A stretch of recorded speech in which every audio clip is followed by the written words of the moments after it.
All right. Monster Mama, 1, 2, 3, 4, and more. Hello. So, um, we're gonna read another chapter of Alice. So the video playing, just as a new type, is from Big Russ. So, just thought that might be a nice little change. We're reading from the Project Gutenberg ebook of Alice's Adventures in Wonderland, a story by Lewis Carroll. We've read many of the things. We're actually almost to the end. We read down the rabbit hole, the pool of tears, the rabbit cried. Alice down the rabbit hole, Alice cried the tears. Alice and the race of the tail. Alice had a little bill sent to her. Advice from a caterpillar. Oh, look at snails on the screen. Pig and Pepper with a sneezy baby and the Duchess. A mad tea party with the Dormouse so sleepy. The in the March Hare and the Mad Hatter. The Queen's Croquet Ground with the painted roses and the flamingos and hedgehogs. The Mock Turtle's Tail. The Lobster Quadrille, which I may be saying wrong, I do apologize.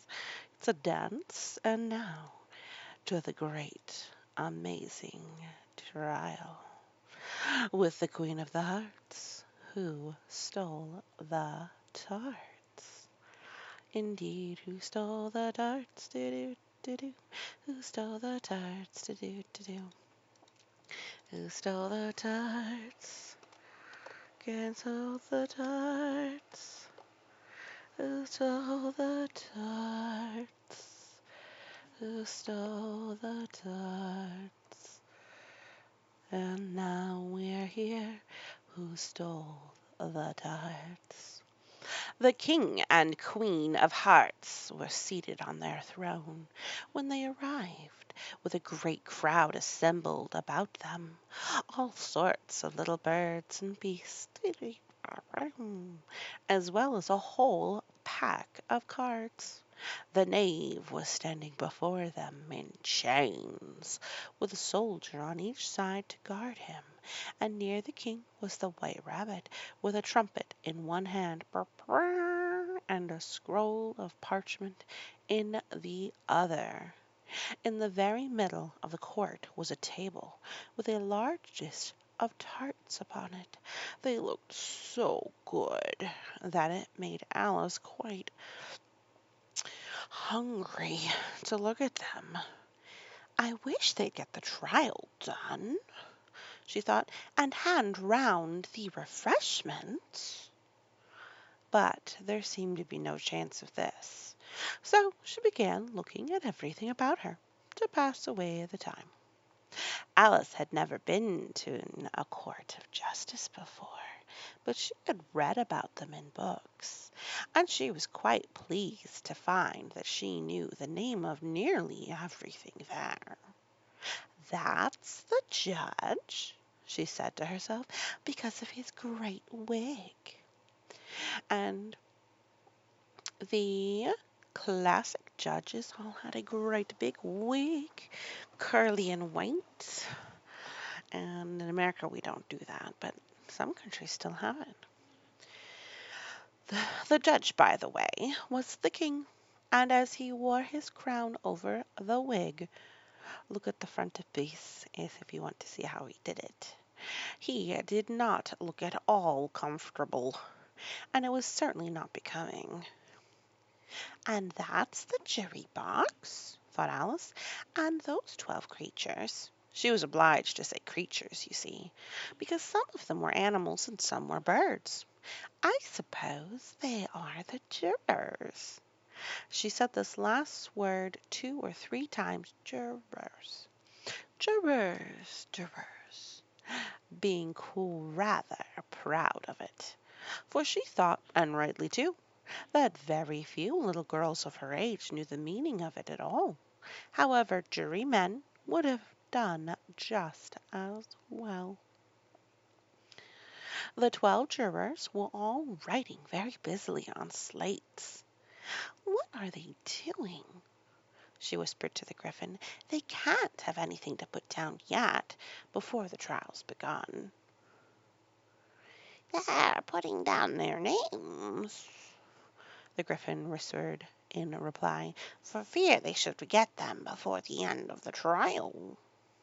"Stupid things!" Alice began in a loud, indignant voice, but then she stopped hastily, for the White Rabbit cried out, "Silence in the court!" And the King put on his spectacles and looked anxiously around to make out who was talking. Alice could see, as well as if she were looking over their shoulders, that all the jurors were writing down "stupid things" on their slates, and she could even make out that one of them didn't know how to spell "stupid," and that he had to ask his neighbor to tell him. "A nice muddle their slates'll be in before the trial's over," thought Alice. One of the jurors had a pencil that squeaked.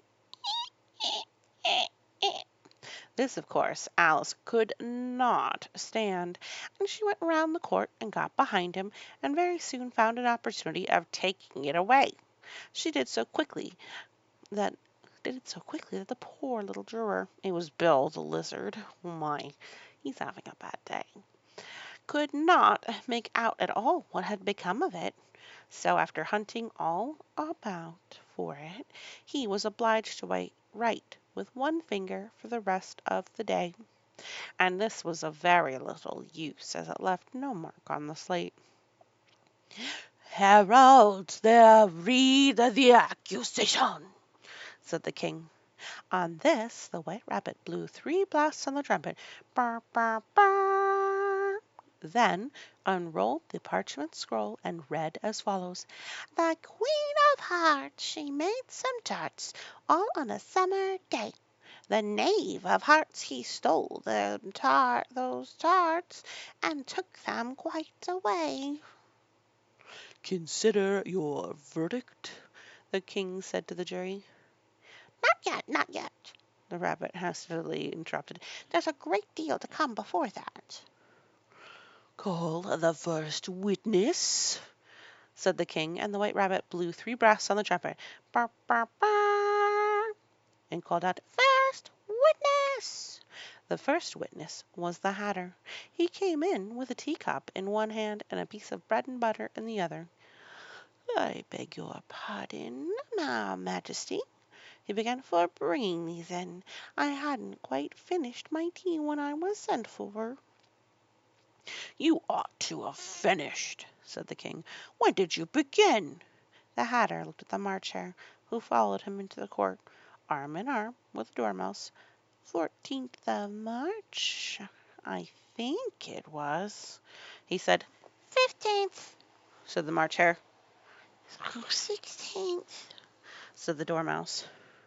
"Write that down," the King said to the jury, and the jury eagerly wrote down all 3 dates on their slates, and then added them up and reduced the answer to shillings and pence.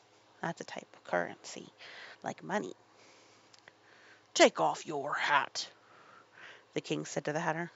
"It isn't mine," said the Hatter. "Stolen!"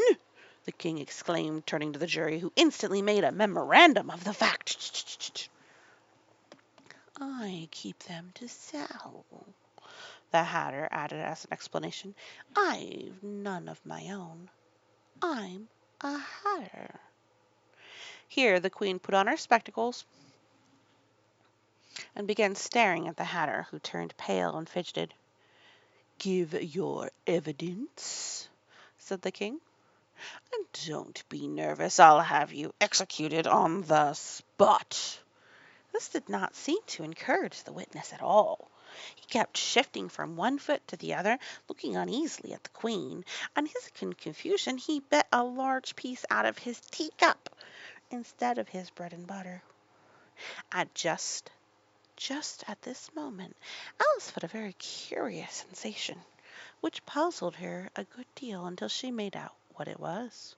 She was beginning to grow larger again, and she thought at first she would get up and leave the court, but on second thought she decided to remain where she was, as long as there was room for her.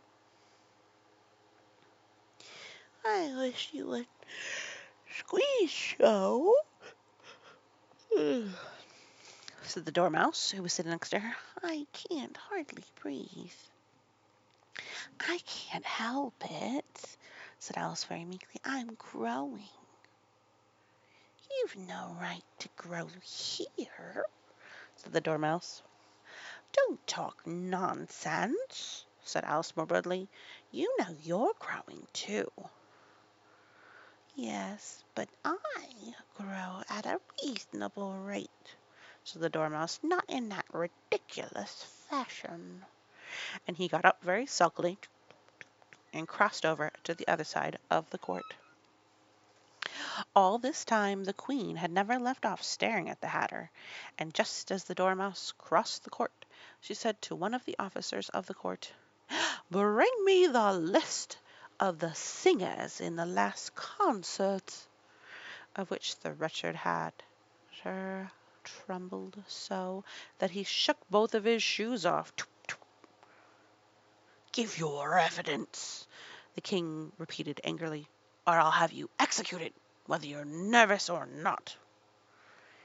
I'm a poor man, your Majesty, the Hatter began in a trembling voice, and I haven't begun my tea, not above a week or so, and what with the bread and butter getting so thin, and the twinkling of the tea.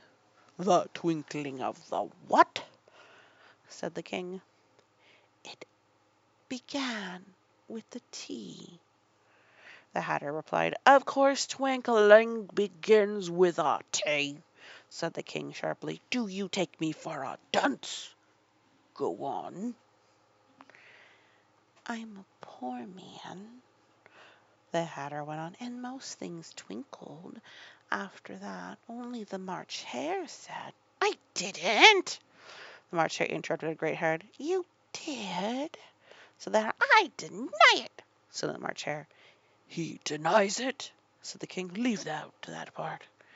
Well, at any rate, the Dormouse said, the Hatter went on, looking anxiously round if he would deny it too. But the Dormouse denied nothing, as being fast asleep.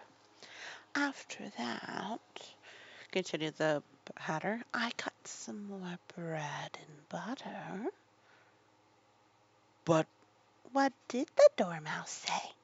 One of the jury asked. That I can't remember, said the Hatter.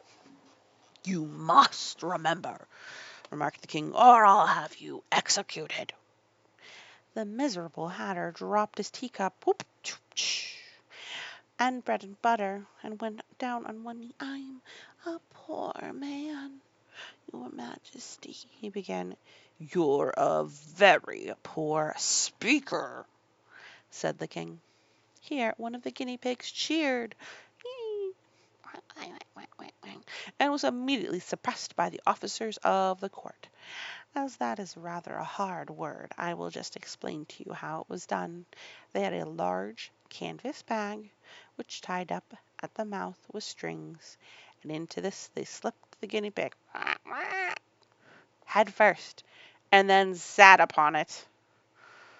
I'm glad I've seen that done, thought Alice. I've so often read in the newspapers at the end of trials, there was some attempts at applause, which was immediately suppressed by the officers of the court, and I never understood what it meant till now. If that's all you know about it, you may stand down, continued the King. I can't go any lower, said the Hatter. I'm on the floor as it is. Then you may sit down, the King replied. Here the other guinea pig cheered and was suppressed. Come, that finished the guinea pigs, thought Alice. Now we shall get on better. I'd rather finish my tea, said the Hatter, with an anxious look at the Queen, who was reading off the list of singers.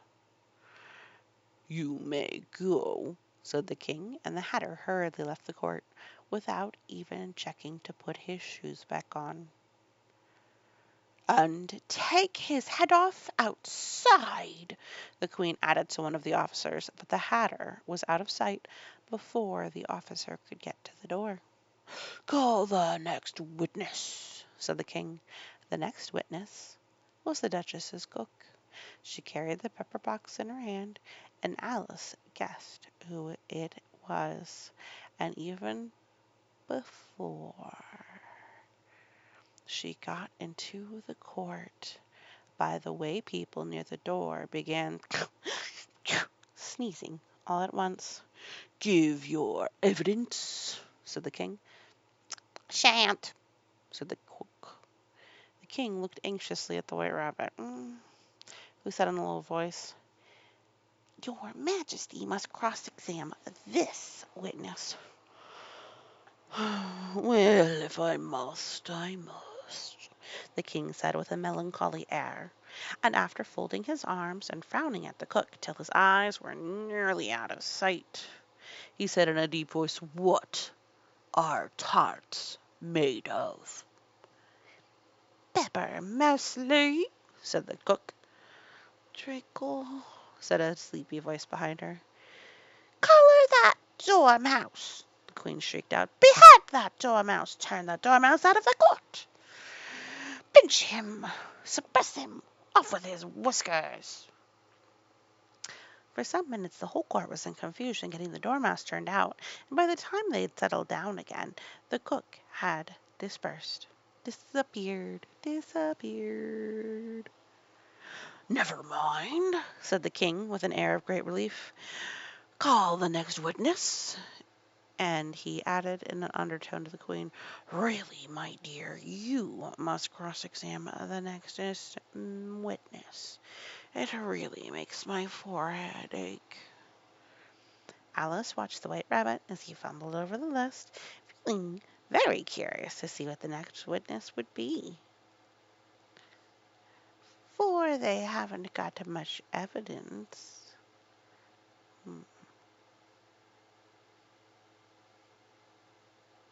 Mm-hmm. All right. Still fumbling over that list.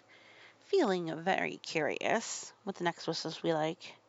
For they haven't got much evidence yet, she said to herself. Imagine her surprise when the White Rabbit read out, at the top of his shrill little voice, the name Alice. Alice has been called to give evidence in court for the theft of tarts from the Queen of Hearts, who had her tarts stolen away. We'll have to read to see. And that is where we'll leave it today. Thank you so very much for listening. Remember, you have worth. And if you're still listening, please give us a like. And we wouldn't be sad for a more permanent offer. Alright. Well, thank you so much for listening. You have a wonderful day. And try and be kind to others.